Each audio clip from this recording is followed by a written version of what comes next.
Olá, estamos juntos novamente para darmos sequência aos nossos estudos do direito constitucional.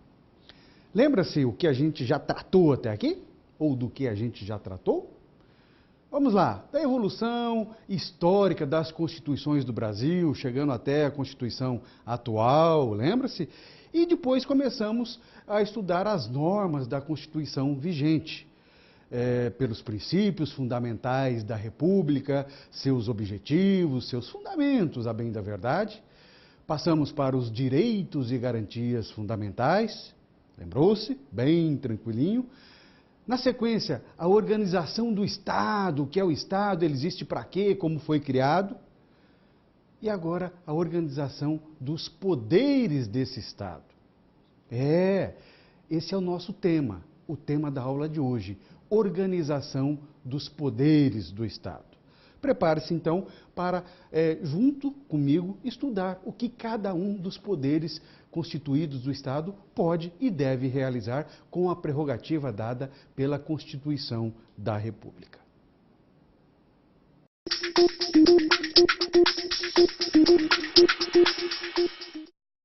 De imediato, eu chamo a sua atenção, convidando-o para uma reflexão dentro do poder do Estado. Nós vamos estudar na aula de hoje os poderes constituídos e você certamente já ouviu falar deles. Poder legislativo, poder judiciário, poder executivo. Será que um pode interferir na esfera de atribuições do outro? Será que cada um deles tem pré-determinado pela Constituição a sua função principal, a sua função precípua? Acompanhe-me ao quadro. Eu trago uma notícia de certa mídia. Diz assim: quando o judiciário faz leis, e o que isso significa para a nossa democracia? O judiciário faz leis? Reflita um pouquinho. Diz essa notícia: carta, ou seja, Constituição, não autoriza o STF, que é uma das nossas instituições do Poder Judiciário, a criar norma, diz Moreira Alves. Já a própria notícia vai dizer quem é esse Moreira Alves, se é que você não se lembra. Por mais de 2 décadas, o Supremo Tribunal Federal, STF, foi conhecido como a Corte de José Carlos Moreira Alves. Aposentado desde 2003, o jurista constatou que o STF se tornou outro tribunal. Será que mudou? Está mais político do que em seu tempo. Mudou orientações em relação a outros poderes. E segue a notícia. Outra tese que foi fielmente seguida pelo STF, de Moreira Alves, era a de que a Corte não criar ou indicar normas, caso o Congresso demorasse para aprovar leis. O tribunal simplesmente ultrapassou o semáforo dessa regra. Em 2007, quando decidiu que, na falta de aprovação pelo Congresso de uma lei sobre a paralisação do trabalho pelos servidores públicos, eles teriam de seguir a lei de greve do setor privado. Saiu essa notícia lá no jornal Valor Econômico. Sentiu você qual era o cerne dessa notícia? Dizendo, em outras palavras, que o STF estava criando normas. Será que ao STF é dada essa prerrogativa, esse poder de criar norma, de elaborar leis? Pense um pouquinho, porque dentro da sua reflexão, nós vamos estudar os poderes constituídos do Estado.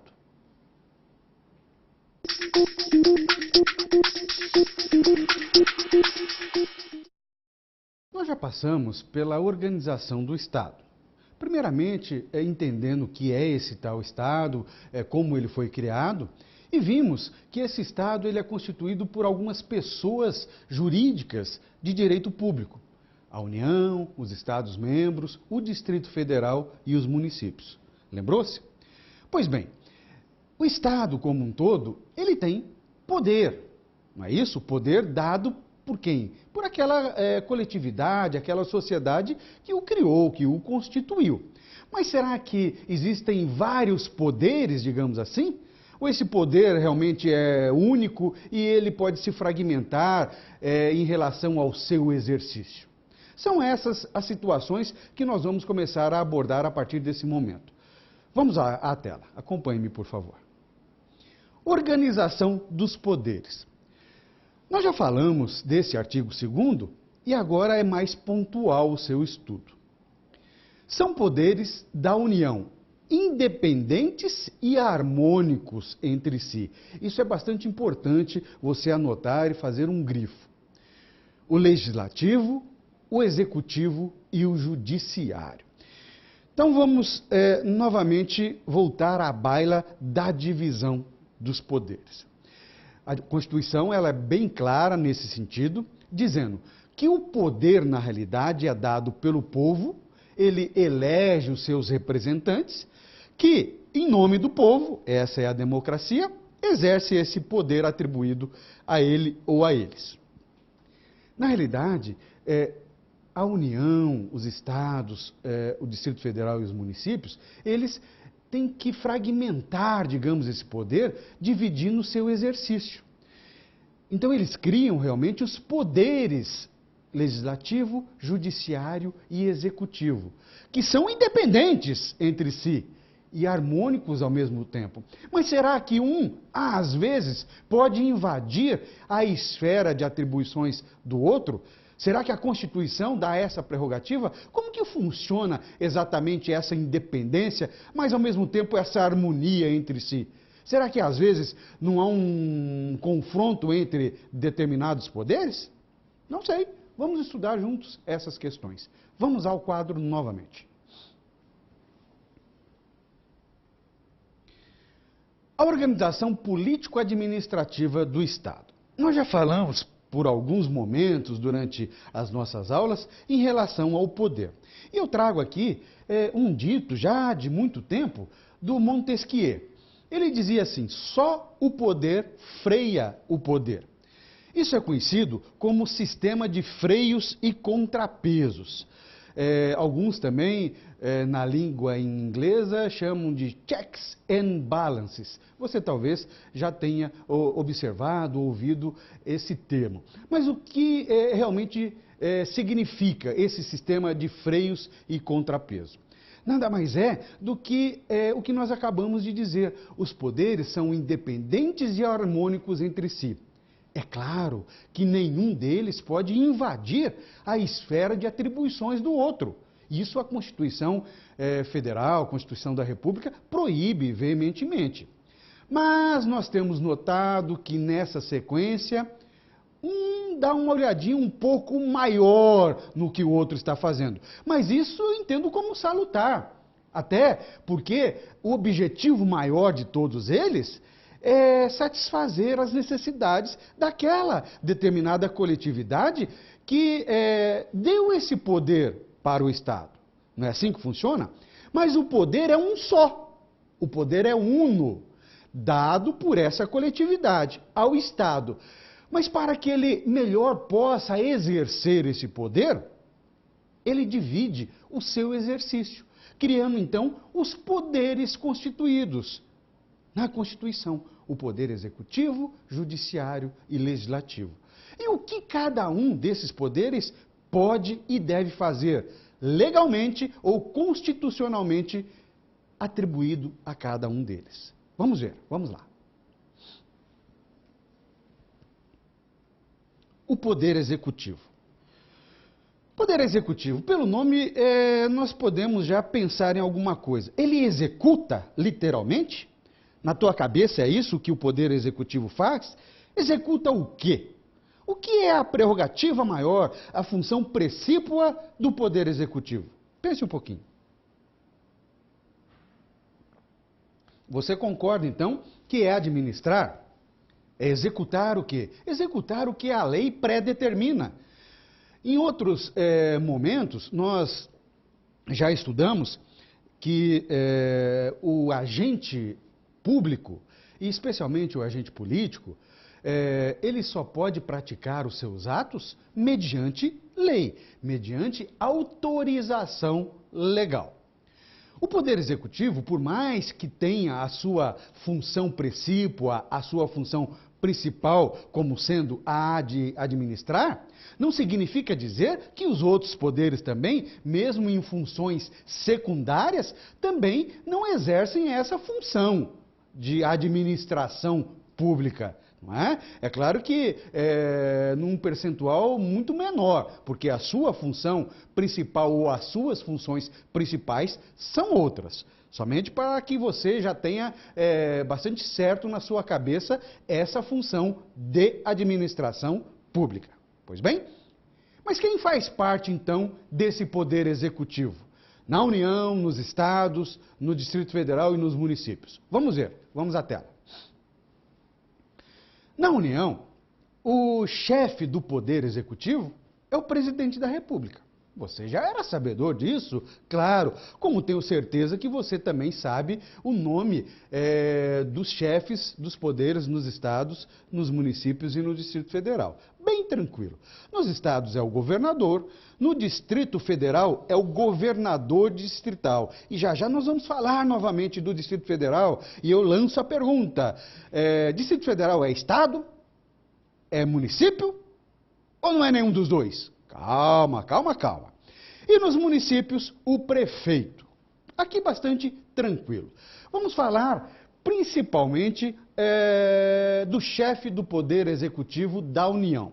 E por simetria, nós vamos entender também que os chefes dos poderes executivos dos estados e dos municípios e do Distrito Federal também funcionam dessa forma. Qual é o tempo deles de mandato? De 4 anos, com direito a uma reeleição. Veja, isso é o que nós temos hoje na nossa Constituição.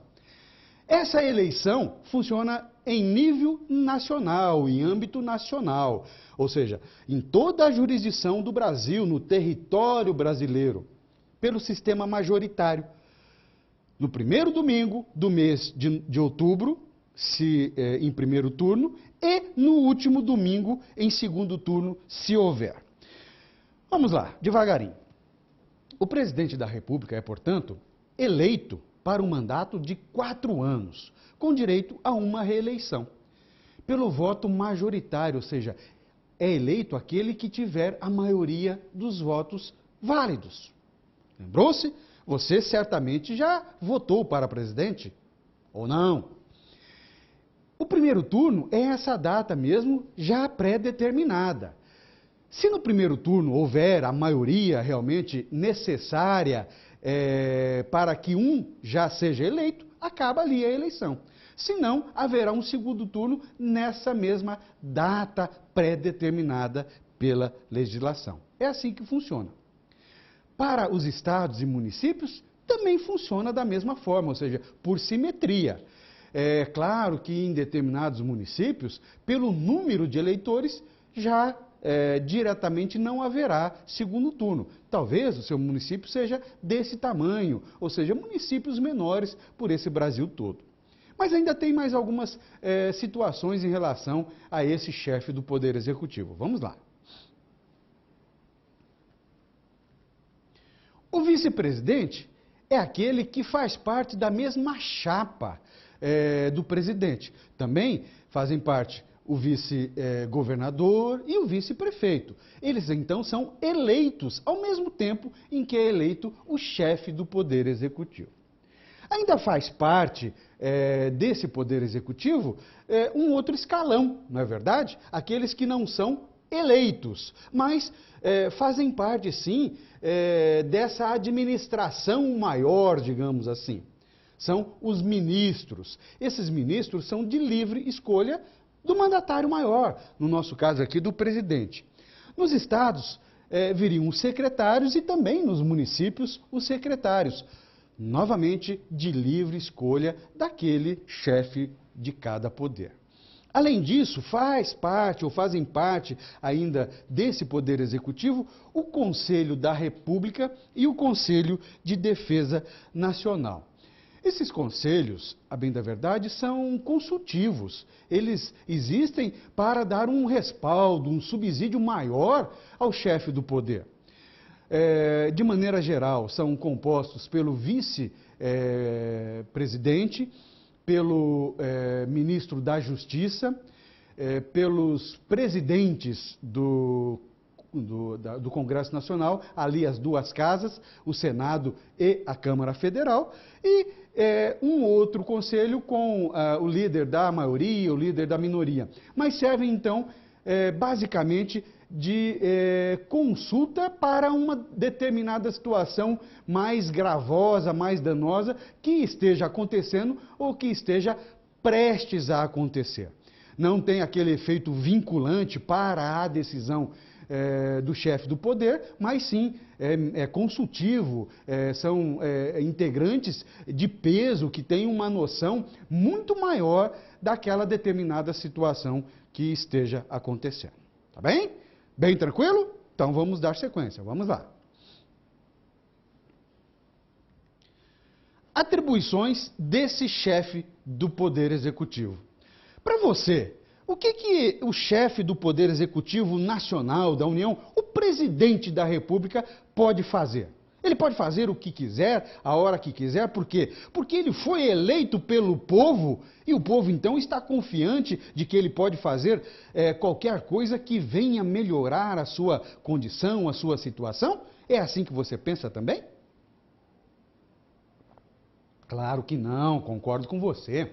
Presidente, por mais que ele tenha sido eleito pela maioria dos brasileiros, é claro, ele não pode fazer o que ele quer, a hora que ele quer. Aliás, nenhum agente administrativo, agente público pode fazer isso. Ele só pode fazer aquilo que a lei determina, mediante autorização legal. Mas essas atribuições estão já na Constituição da República. O que pode fazer, então, o presidente? Ele pode nomear os ministros dos tribunais superiores. Opa! Ministro dos tribunais superiores, nós não estamos falando de um outro poder? Mas os poderes não são independentes e harmônicos entre si? O que lhe parece essa situação? O chefe do Poder Executivo nomeia os ministros, ou seja, os componentes do Poder Judiciário? Será que não é uma determinada invasão na esfera de atribuições de outros poderes? Polêmicas à parte, é assim que funciona em nosso Estado democrático de direito. O presidente nomeia, sim, os ministros dos tribunais superiores. Tá bem? Mas ele ainda tem mais algumas atribuições. Vamos ver, vamos lá. Ele tem como atribuição a celebração de tratados internacionais. Como é isso? Celebração de tratados internacionais. Pois bem, ele vai para fora ou recebe aqui no Brasil chefes de poderes executivos, digamos assim, de outros países. E celebram contratos variados de interesses mútuos, de interesses de ambos estados, de ambas nações. Eles celebraram o contrato. Será que já está valendo, já está vigente esse contrato celebrado? Para o nosso ordenamento jurídico ainda não. Precisa do quê? Precisa de uma chancela, não é? De uma aprovação do Senado Federal. Então, eu vou entender que o Senado Federal pode desaprovar aquele contrato celebrado pelo chefe do Poder Executivo? Pode acontecer isso. E aí? Aí tudo aquilo que foi celebrado deixa de existir. É por isso que aquela situação que você certamente já ouviu, de que o Poder Executivo ele precisa de maioria na Casa Legislativa, no Poder Legislativo, também para isso, para que aquela Casa de Leis aprove os seus objetos, os seus objetivos, o seu plano, na realidade, de ação. Um contrato firmado com uma outra nação, um outro país, me parece ser exatamente esse ponto. Mas ele tem, então, que ter a aprovação do Senado Federal. E aí, aquela costura política que nós estamos acostumados a ver. O Senado aprovou, automaticamente aquele contrato celebrado pelo presidente da República entra em vigor, entra no nosso ordenamento jurídico. Tá bem? Bem tranquilinho? Vamos ver mais uma outra atribuição. Vamos lá. Ainda, o presidente ele pode sancionar ou vetar as leis. Nós sabemos que, e já nós vamos passar para o Poder Legislativo, mas como nós já falamos durante todos esses encontros aqui, que quem cria a lei é o Poder Legislativo, isso você já sabe. Mas ele criou, votou, aprovou uma lei, já está valendo? Novamente não, não é? Sistema de freios e contrapesos, novamente aqui. São independentes e harmônicos, mas sim, um olhando o outro. E de vez em quando, um pode sim fazer ou mexer em alguma coisa que o outro fez. Certamente sim. Aqui o chefe do Poder Executivo pode sancionar uma lei elaborada, criada pelo Congresso Nacional, por exemplo, como pode vetar, falar, esse artigo aqui não dá, ou essa lei inteira não dá para ser assim. Voltará para aquela casa ou para o Congresso para votar aquele veto, que será aprovado ou não. Mas é uma atribuição, uma prerrogativa do chefe do Poder Executivo. Vamos à tela, tem mais alguma. A decretação do estado de defesa e de sítio. Essas duas situações nós vamos estudar já na sequência. Por isso que eu passo já para a seguinte, o comando das Forças Armadas. Mas veja, nós não estamos mais em época de ditadura militar, não é verdade? Mesmo assim, o chefe do Poder Executivo comanda as Forças Armadas? Você pensa assim também? Ele seria um general, propriamente dito? Claro que não, não é? Por mais que ele não seja um militar, pode ser um militar aposentado eleito pelo povo, quanto a isso não há problema algum. Mas, sendo civil, ele tem o comando. Por quê? Porque ele, na realidade, ele pode, e nós já vimos isso, é uma prerrogativa da União, digamos assim, celebrar a paz ou declarar a guerra. Se ele vai declarar uma guerra, ele não tem a obrigatoriedade que ter o comando das Forças Armadas, que na realidade vai determinar a segurança para toda essa nação? Me parece bastante razoável que seja dessa forma. Não é assim? Você também não pensa assim? Claro, claro que pensa. Bem tranquilo? Certinho? Sem nenhuma questão? Então vamos continuar com os nossos estudos. Vamos à tela. Chegamos ao poder legislativo. Legislar. O que é isso? Para você, o que significa legislar? Claro, criar normas, elaborar leis. Perfeito. Criar um ordenamento jurídico. Esta é a função principal do poder legislativo. Eu disse principal porque nós podemos encontrar outras. Por exemplo, a função de administrar, mesmo que seja reduzida, também é dada a ele, claro que sim. Mas numa posição secundária, numa função secundária. A função maior é de criar normas, elaborar então as leis que nós temos. Essa é a função principal. E como se divide ou subdivide esse poder legislativo, tanto na União, nos estados e nos municípios? Vamos ver, vamos lá. Em relação à União, o Congresso Nacional. Você certamente já ouviu falar do Congresso Nacional, do Senado, da Câmara Federal. Será que são 3 casas distintas? Será que uma faz parte da outra? Bem devagarinho. Primeiramente, em relação ao Congresso Nacional. O nosso sistema é bicameral. Esse é o termo, esse é o nome. Bicameral significa o quê? Existem 2 casas em relação à União. O Senado Federal e a Câmara Federal. Cada um independente entre si, mas da mesma forma harmônico também. Que às vezes eles estão reunidos, estão juntos. Essas 2 casas se reúnem e formam aquilo que é chamado de Congresso Nacional. O Congresso, então, é a reunião da Câmara com o Senado Federal. Ok? Bem entendido?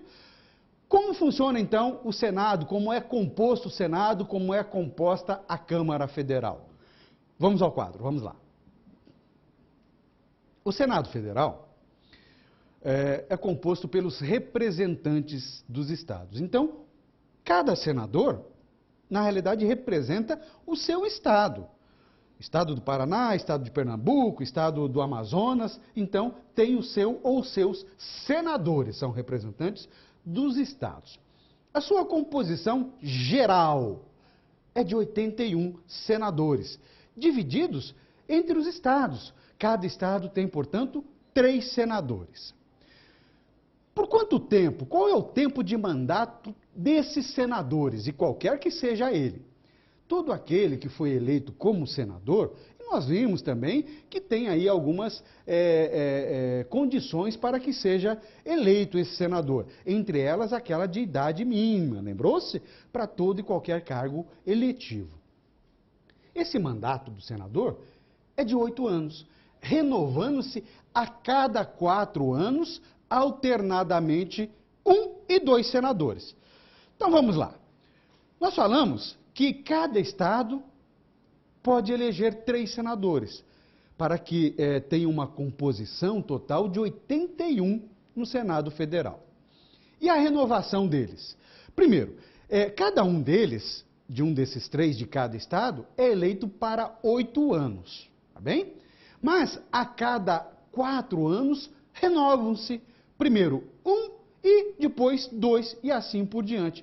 Por isso que naquelas eleições que você é acostumado a participar, às vezes nós temos que eleger um senador e às vezes nós temos que eleger 2 senadores, porque é assim que determina a nossa Constituição Federal. Ok? Bem tranquilo? Tem certeza? Então vamos dar sequência que ainda tem mais alguma coisa. Vamos lá. A eleição é em âmbito estadual, pelo sistema majoritário. Novamente, quando você encontrar sistema majoritário, entenda, é por maioria. Aquele que teve o maior número de votos válidos é eleito. E cada estado, portanto, vai eleger o seu ou os seus senadores. Vamos diretamente para a Câmara dos Deputados. Enquanto os senadores são representantes do estado, assim são chamados, os deputados federais são representantes do povo. Do povo. A sua composição, a Câmara Federal tem um total de 513 deputados. Existe um número mínimo e um número máximo por estado. Aí, dependendo do seu número de eleitores e etc, alguns requisitos. Mas, independente do número, a sua população eleitoral, cada estado terá no mínimo de 8 e no máximo de 70 deputados, independente do seu tamanho. O mandato desses deputados aqui é de 4 anos. E a sua eleição é em âmbito estadual pelo sistema proporcional. Então, um pouquinho diferente dos senadores. Enquanto os senadores representam os estados, os deputados representam o povo. Enquanto o mandato do senador é de 8 anos, por mais que se renove a cada 4 anos, 1 e 2, o mandato do deputado federal é tão somente de 4 anos.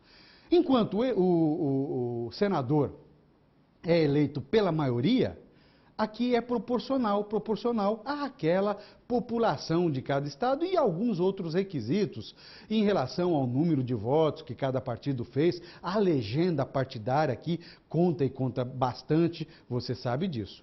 Essas, então, são as regras destinadas aos componentes do poder legislativo da União. E, por simetria, nós vamos encontrar também nos estados e municípios. Mas já já a gente dá uma olhadinha. Vamos ver, vamos lá. O processo legislativo. Nós sabemos, e já falamos algumas vezes, que o poder legislativo elabora leis. Cria normas, na realidade. A função principal é normativa, portanto. Mas como que funciona, então, esse processo legislativo? Não é? Às vezes, ele pode mexer com a Constituição, ele cria uma determinada lei. Que tipos de leis nós temos no nosso país? Lei ordinária, lei complementar? Como que funciona cada votação dessa? Então, vamos, bem devagarinho, tratar de pelo menos algumas dessas situações. Você já ouviu falar da emenda constitucional? O que é para você uma emenda constitucional?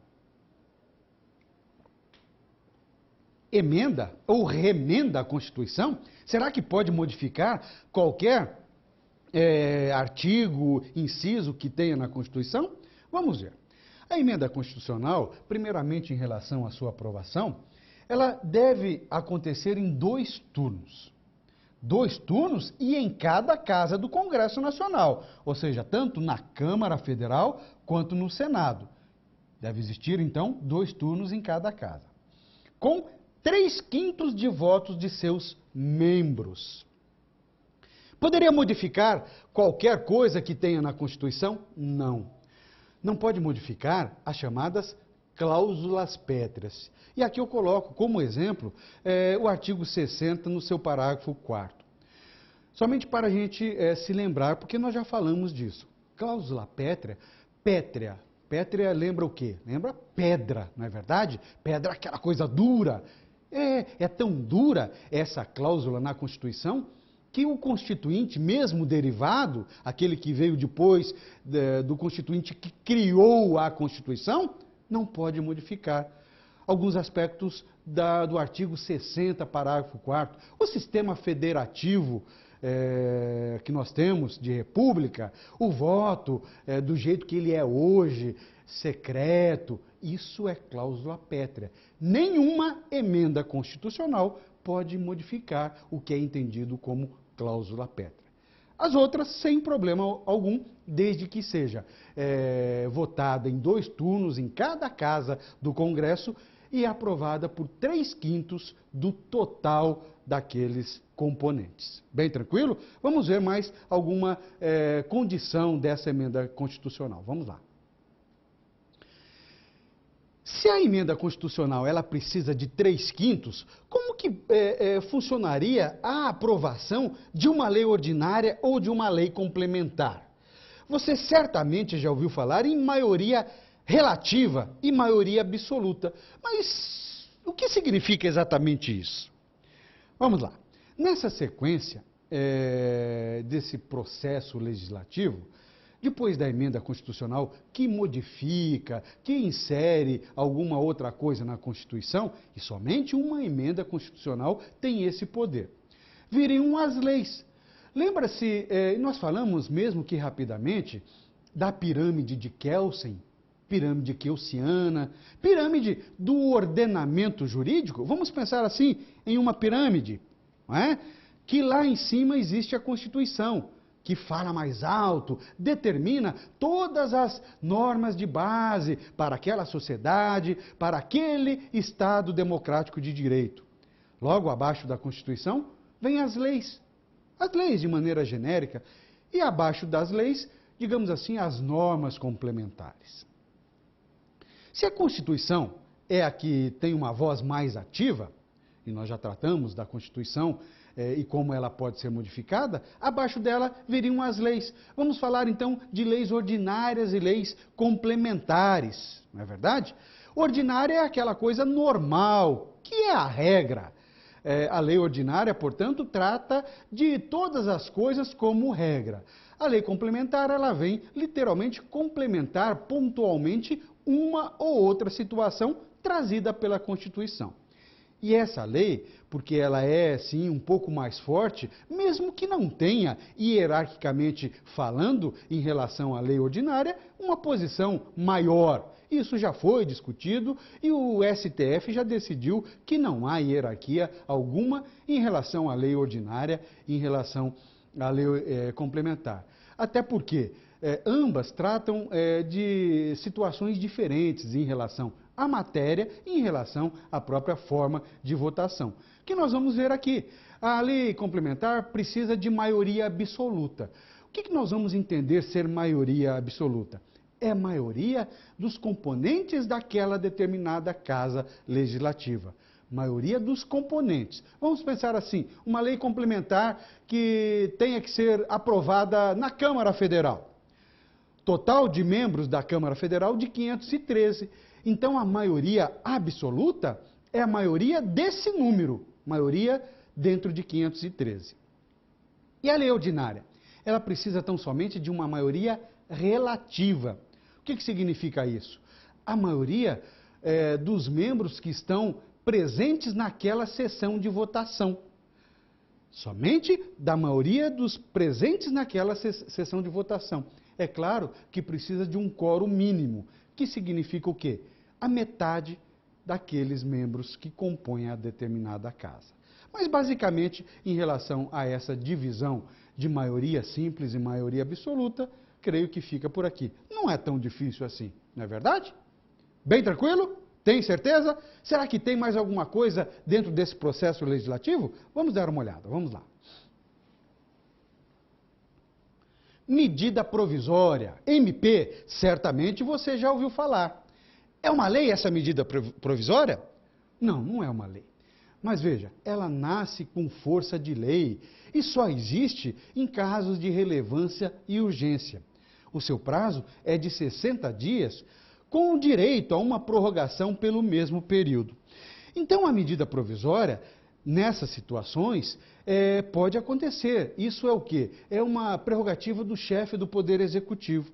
Mas tem duração de 60 dias, podendo ser prorrogado por mais 60 dias. Nesse período, ela tem que se transformar em lei. Se assim não acontecer, simplesmente ela acaba, ela perde a sua vigência. Teve vigor durante aquele pedaço em que ela realmente aconteceu. A partir daquele momento, se não foi transformada em lei, ela simplesmente acaba. Certo? Bem tranquilo? Então vamos lá, ainda tem um poder a ser tratado e mais algumas situações do poder legislativo. Vamos ver. Nos estados e por simetria, nós vamos encontrar, dentro ainda do poder legislativo, a Assembleia Legislativa com as mesmas prerrogativas, claro que dentro das atribuições de cada estado, do Congresso Nacional. No Distrito Federal, e nós já passamos por isso, quando eu perguntava a você, Distrito Federal é estado ou é município? Ou não é nenhum deles? E é claro, você me respondeu que não é nenhum deles, mas tem as características tanto de estado quanto de município. A sua casa legislativa é denominada de Câmara Legislativa, ou seja, um pedaço do estado e um pedaço do município, porque dentro do município a casa legislativa é chamada de Câmara Municipal. Alguma dúvida em relação a isso? Me parece bem tranquilo. Somente reiterar em relação ao Distrito Federal, que não é nem município e nem estado, mas possui sim as características tanto de um quanto de outro. Tranquilo? E a sua casa é a Câmara Legislativa. Perfeito. Vamos voltar aos estudos. Vamos à tela, vamos lá. Em relação ao Poder Legislativo, ficamos por aqui. Na sequência, o Poder Judiciário existe para quê? E como é composto esse Poder Judiciário? Ele existe para julgar, literalmente, ou seja, para aplicar coativamente a lei. Claro. Em relação à União, quem faz parte do Poder Judiciário? O STF, que é o nosso maior poder, digamos assim, é o guardião da Constituição, Supremo Tribunal Federal. Ainda existem os tribunais superiores, não é? Superior Tribunal de Justiça, Tribunal Superior do Trabalho, Tribunal Superior Eleitoral, Superior Tribunal Militar e os tribunais regionais federais, claro. Principalmente quando você ler alguma coisa de superior ou mesmo supremo, você entenda assim, são as instâncias superiores, até onde pode chegar um recurso. Eles também são tribunais originários, dependendo da matéria ou dependendo de quem ou são as partes daquele processo. Em relação aos tribunais regionais, nós temos em cada estado um tribunal regional? Vamos ver, vamos dar uma olhadinha. Na realidade, nós temos essa Justiça Federal distribuída em 5 regiões. É bem verdade que há uma discussão bastante política sobre a criação de outro ou outros tribunais regionais federais, um inclusive no Paraná.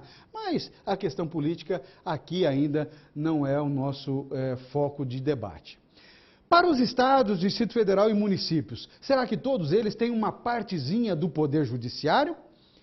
Aos estados é dado o Tribunal de Justiça, e a Justiça Comum, como é chamada. Da mesma forma, o Distrito Federal. Por quê? Porque tem também característica de estado. Mas nos municípios nós não vamos encontrar o Poder Judiciário. Então funciona exatamente dessa forma em todas as esferas, por mais que também o Poder Judiciário seja fragmentado, em justiças, digamos assim, especializadas, até para facilitar a vida do próprio cidadão, daquele que esteja buscando a tutela jurisdicional, é dessa forma. E não é dada essa prerrogativa aos municípios. Será que ainda existe mais alguém ou alguma instituição interessante à justiça? Vamos ver.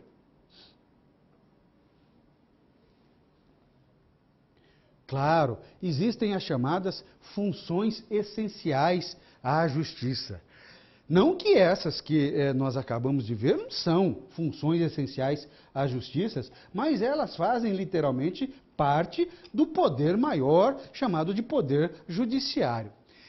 Essas outras funções essenciais à justiça não fazem parte de nenhum dos poderes, mas elas são entendidas também pela Constituição como primordiais, essenciais à justiça.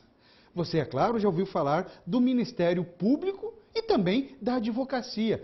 Mas vamos primeiramente em relação ao Ministério Público. O que é para você o Ministério Público, o chamado MP? O que faz ele? Nós podemos encontrar 2 funções distintas do Ministério Público. A função de custos legis e de dominus letis. Esses termos jurídicos às vezes causam aí determinada dúvida, mas é bem tranquilo. Custos legis significa o quê? O Ministério Público é o fiscal da lei, em todos os âmbitos. E nós vamos encontrar o Ministério Público Federal, Estadual e Municipal. Ele existe para ver se a lei está sendo cumprida, tanto pelo Estado quanto pela própria sociedade. E o outro aspecto, a outra função do Ministério Público é fazer o quê? Naquelas ações penais, públicas, digamos assim, que é de interesse de toda a coletividade, ele faz o quê? Ele oferece a denúncia. Quando uma situação muito pesada, de crime, criminosa, está acontecendo, ele verifica se realmente há indícios, não é, de que um crime esteja sendo cometido, faz toda aquela averiguação, no mais das vezes passando anteriormente por um inquérito policial, e oferece a denúncia ao Poder Judiciário, que vai analisar, recebê-la ou não, dependendo do que é apresentado. Essas são as funções do Ministério Público. E a advocacia existe para quê? O advogado é aquele bacharel em direito que fez o exame de ordem, aquele exame da Ordem dos Advogados do Brasil, e ganhou sim. Por quê? Porque ele teve essa condição de alcançar um número mínimo naquele exame, a condição de ser advogado, ou seja, de ter a capacidade postulatória, de postular em juízo direitos de seus clientes, digamos assim.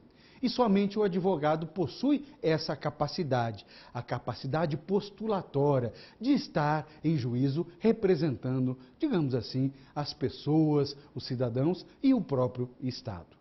São chamadas de funções essenciais à justiça. Você pensa também que o advogado é importante para que a justiça seja aplicada? Nós sabemos que a justiça é aplicada pelo Poder Judiciário. Mas ele precisa, na realidade, de subsídios, não é? De profissionais que façam, digamos assim, o caminho, não é? Que lhe deem essas provas, digamos, para que ele possa fazer e na sua totalidade aplicar, e se estivesse realmente falando na coisa social, na coisa bastante tranquila, a justiça justa, se é que existe a justiça injusta. Não é? Mas somente para reflexão. Existem, então, esses poderes constituídos do Estado, poder executivo, poder legislativo, poder judiciário, cada um com as suas prerrogativas pré-determinadas pela Constituição, e dentro do poder judiciário mais propriamente dito, esse que vai aplicar coativamente a lei, algumas funções, algumas instituições que não fazem parte de qualquer um desses poderes, mas são sim essenciais à justiça e para que ela seja aplicada da melhor forma possível.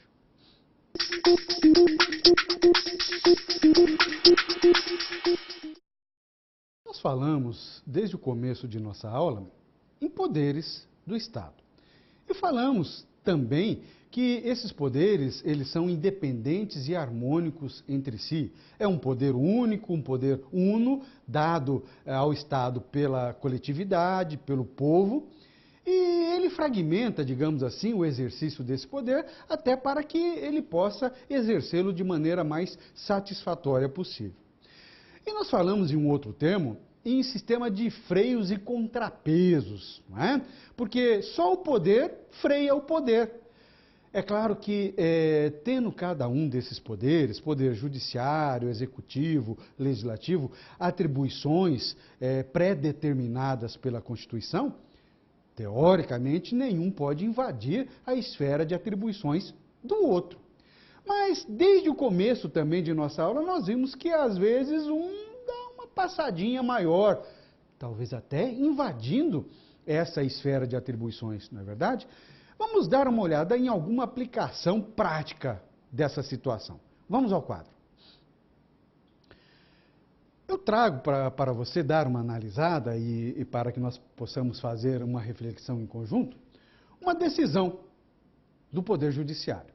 Está lá o seu número, é um agravo do Tribunal de Justiça do Rio Grande do Sul, tem a data de sua publicação e o nome do seu relator. Tá bem. A ementa, o resumo dessa decisão, o que nos diz? Diante da inobservância pelo Poder Executivo de direitos fundamentais dos segregados, olha aí, que estão aos seus cuidados, ou seja, o Poder Executivo, é o que está nos dizendo essa ementa, deixou de fazer alguma coisa. Sobretudo em relação ao princípio da dignidade da pessoa humana. Se o Poder Executivo deixou de fazer alguma coisa, deve o Poder Judiciário, forte no sistema de freios e contrapesos, é aquilo que nós falamos, sistema de freios e contrapesos, que a Constituição adota, porque democrático e de direito, o Estado atuar de modo a lhes corrigir as faltas enquanto responsável pelo cumprimento das penas, com vistas ao equilíbrio e ao alcance dos fins sociais aos quais o referido sistema almeja, adotando as medidas necessárias. Pergunta a você, primeiro, entendeu essa decisão? Claro, bem tranquilo. Às vezes, mesmo para os operadores do direito, as decisões do Poder Judiciário são um tanto quanto complicadas. Então não fique assim, não muito tranquilo se você não entendeu. Mas, em outras palavras, o que na realidade essa decisão nos conferiu foi a possibilidade do Poder Judiciário, quando na omissão, teoricamente, do Poder Executivo, de regular, de regulamentar determinado preceito constitucional, porque precisaria de uma lei, por exemplo, que assim o fizesse, ele pode, exercendo esse sistema de freios e contrapesos, fazer, às vezes, de legislador? É isso que está nos dizendo. E você também concorda com essa situação? Lembra-se do começo da nossa aula de hoje que nós trouxemos uma notícia que falava do ex-ministro do STF, Moreira Alves, que dizia-se contrário a essa posição mais política assumida pelo STF a partir de sua saída de 2003 para os nossos dias, que o STF está sendo, sim, muito mais político, às vezes ultrapassando essa barreira imposta pela Constituição a cada um dos poderes, querendo, de certa forma, fazer a condição de legislador. Essa decisão veio reiterar o que o ex-ministro Moreira Alves estava afirmando. Se pode ou se não pode, a própria Constituição vem nos dizer. Mas se está acontecendo isso, chega-se uma decisão dessa normalmente ao guardião da Constituição, que é o próprio STF. E às vezes nós podemos encontrar, sim, decisões do próprio STF no mesmo sentido. Tá bem? São essas situações, então, que nós podemos verificar de maneira prática, aplicada literalmente a essa fragmentação do exercício dos poderes pré-constituídos pela Constituição ao Estado.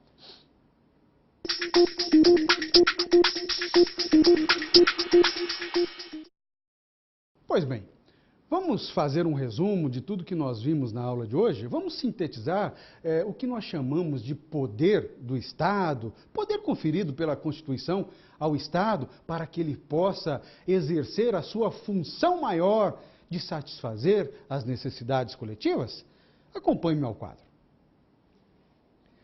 O poder conferido ao Estado é uno, é único, mas o seu exercício é dividido entre os poderes executivo, legislativo e judiciário, cada qual com sua função precípua. A Constituição Federal de 88 determina as prerrogativas e atribuições destes poderes, cabendo-lhes exercê-las autônoma e independentemente, o que não impede que um poder não possa conter os abusos cometidos pelo outro, até para que reine o equilíbrio entre essa tripartição dos poderes. Veja, nós passamos por várias situações dentro do estudo ou dos estudos dos institutos na aula de hoje. Nós falamos do poder do Estado, que é único, conferido pela população, pelo povo. O próprio Estado, garantido constitucionalmente, ele divide, digamos assim, o exercício desse poder em poder judiciário, executivo e legislativo, cada um com uma função principal.